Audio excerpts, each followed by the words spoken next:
Başqasına misal yazım. Deyirəm ki,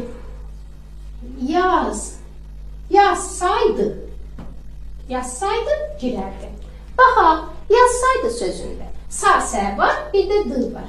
Mən indi hansını götürəcəm? Birinci gələn şəkil olur, ikinci gələn hissəcik olur. Yaz sözün kökü sa-sə birinci gələn şəkildir. Demək, sa-sə şərt şəklidir. Şərt şəkli. Daha ikinci gələn isə hissəcikdir. D hissəcikdir. Bir şey deyim. İdi imiş isə indi yazdıqlarımız feillərə qoşuldu. Adlara da qoşula bilir. Məsələn, kitab imiş. Adlara da qoşulur. Adlara qoşulanda ayrı yazılır. Və bir şeydir, təhlil ediləndə ikisi bir yerdə götürülür, ayrılmır.